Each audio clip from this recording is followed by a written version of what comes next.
You have questions. I hopefully have answers. Yes, it is time for another edition of #AskRene. And once again, joining me as the avatar, the conduit, the representations of your questions made manifest in this video, Georgia Dale. Thank you so much, Georgia. Oh, thank you.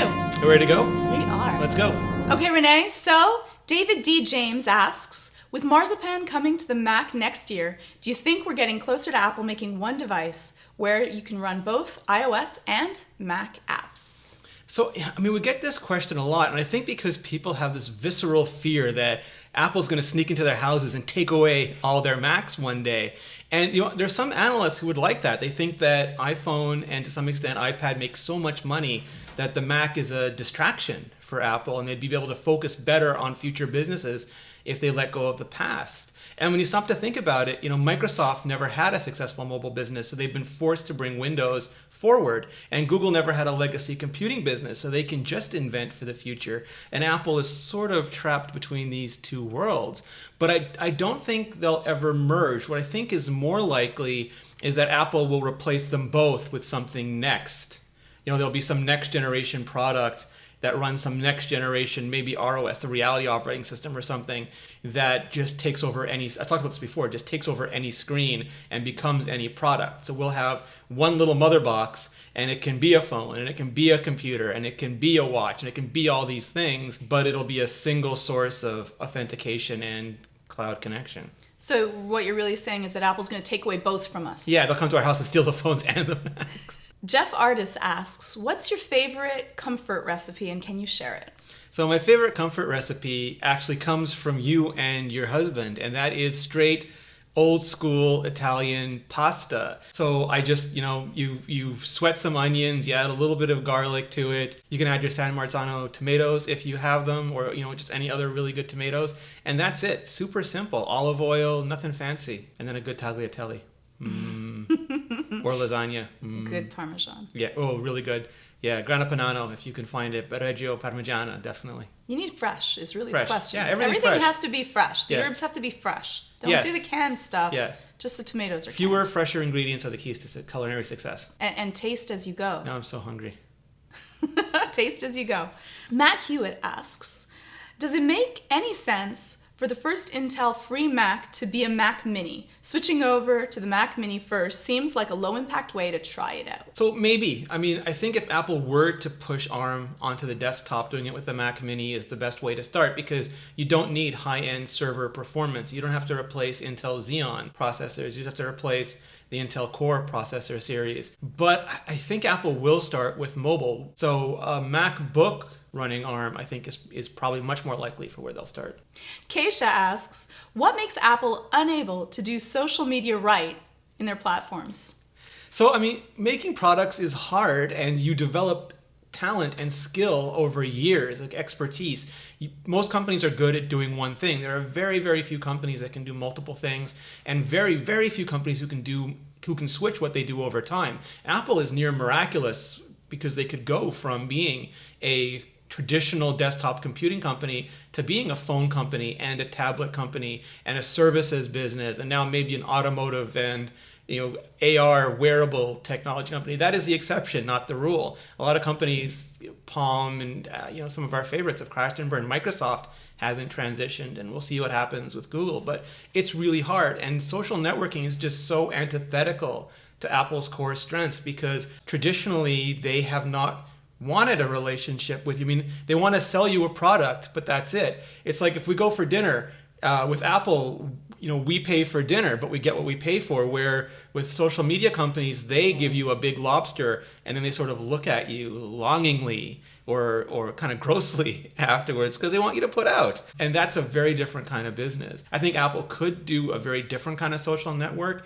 and maybe what they're doing with iMessage and with FaceTime is a really good start, where you have, instead of a social network, more of a private you and your friends network. But after Ping and after Apple Music Connect, they would have to prove themselves really hard. Philip D. Stefano asks, what Android feature do you wish was part of iOS? It's hard to pick an Android feature specifically. One of the ways that people have chosen to compete with Apple is to offer a more desktop-like computing experience. And I think that that's successful for a traditional core of people, but I think that's a very small core compared to the vast mainstream of people that Apple is reaching with iOS products. Those are the people who don't want anything to do with the traditional like desktop or file system. That's always made them feel stupid and confused and alienated and bad about themselves. So just taking those computer features, and they don't have to take it from Android, they could take it from the Mac, it may not make a better product. It would make something that tech geeks like more, but that's really not the mainstream. And I think often we tech geeks mistake ourselves for the mainstream, and we're so not. All of that being said, I think there is a way to elegantly integrate some of the things, like the ability to choose default apps, theming engine. Apple, everyone wants a dark mode on iPhone and iPad. I'm front of the line in dark mode, please. I got my sign with like the sparkles and stuff on it. I made it with Kevin Smith. It's awesome. But if they could escalate that into a theming engine, almost like CSS, where there are frameworks that let developers sort of surface different looks and have them consistent across applications and system apps, I think that would be great. Like, you want your iPhone red? Boom, red. Mad Max RW asks, what is the best way to organize your photos into folders and sync them between your computer and iOS device? I actually also want to know this answer. So I would declare bankruptcy on the idea of you organizing folders, because it's too much. Back in the old days, it would be film, and we'd all be like, oh, it's so expensive, I can't take too many photos, and you'd have relatively little to put into a carousel and slideshow and torment your family with. Now, instead of carefully taking a picture when it's the best picture, we just take all the pictures, and there's thousands and millions of them. And I think it's gone beyond what humans can organize. So my suggestion is simply to leave all your photos in one place. If you're comfortable with Google Photos, I am not. I don't want to train Google so that when the Terminator does come back in time, it already knows what Sarah Connor looks like. I don't think that's better for humanity. But if you're comfortable with it, just throw everything into Google Photos. If you're not, throw everything into Apple Photos, and then use the search function. And most of the time, it can narrow down based on faces and places and objects what you're actually looking for. Radical X Edward asks, what do you think of Google's The Selfish Ledger video and the overall stance on privacy? As this line of thinking accelerates and the notion of a goal-driven ledger becomes more palatable, suggestions may be converted not by the user, but by the ledger itself. In this case, the ledger is missing a key data source, which it requires in order to better understand this user. In order to plug the gap in its knowledge, the ledger begins searching for a device which delivers the required data when used. From this list, the ledger begins sorting the options most likely to appeal to the user in question.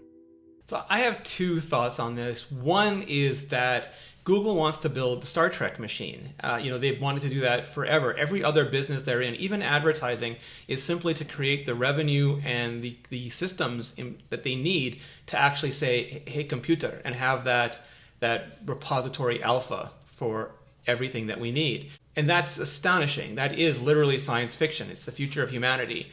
But I think Google is far too often selfish themselves in how they choose to implement it. And they're willing to do things that benefit them that don't necessarily benefit the user. And that's okay. But the problem is that they lie about it. And they lie about it in a way that's not just them lying, but them literally projecting that they think we're too stupid to tell. And that feels patronizing and almost offensive. So I would just rather that they do it and not try to make a facade about it, and just treat us as fellow intelligent beings who understand what they're doing, understand how they're doing it, even if we're not always happy about it. What's the cost, Renee, to something like that? What's the risk? I'm going to quote Buffy. If Google knows me, then Google becomes me, and I cease to exist. It just strips away everything. It strips away every right, every bit of dignity that we have, and we become nothing but a collection of data. And some people might not think that that's important now today, because humans traditionally don't think about the future. We care about instant and ego gratification, and it makes us feel good to get all these services. It's a dopamine hit, but it's like losing all your money at gambling. It's not an investment. It's a quick hit, and I think most of us are going to live to regret it. When you watched the video, what were your thoughts on Google talking about privacy in the video? It's amazing technology with incredibly scary ethics, which has become Google's hallmark.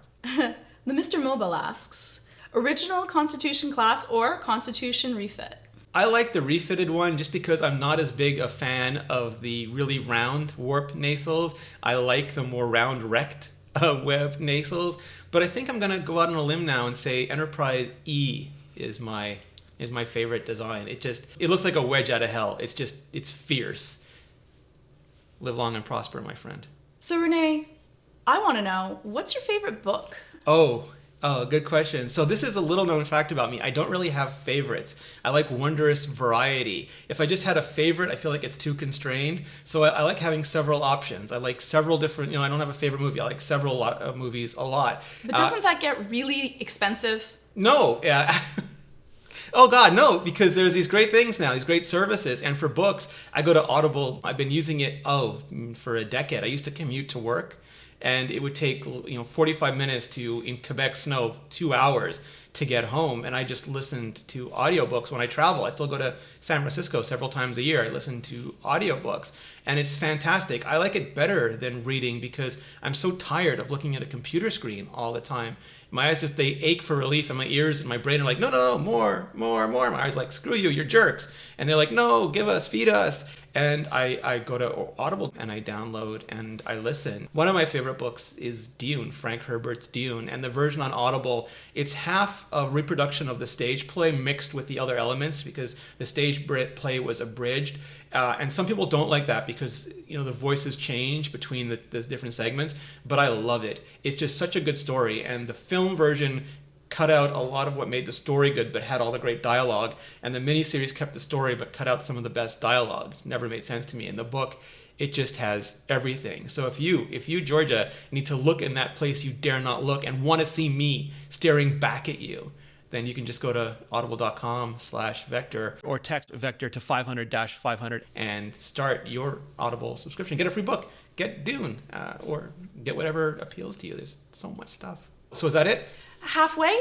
There's more questions? There's more questions. But it's getting kind of... Okay, we'll do 2 parts again. Fair. All right, so I want to thank you in the meantime, Georgia, for being such an amazing representation, etherealization, manifestation of listener-viewer questions on this plane of existence. Well, thank you so much, and thank you for everyone for bringing in your great questions. So those are my answers, but if people have better answers, I'd love to hear them. So hit like, hit subscribe, then go to the comments and just share away. Thank you so much for watching.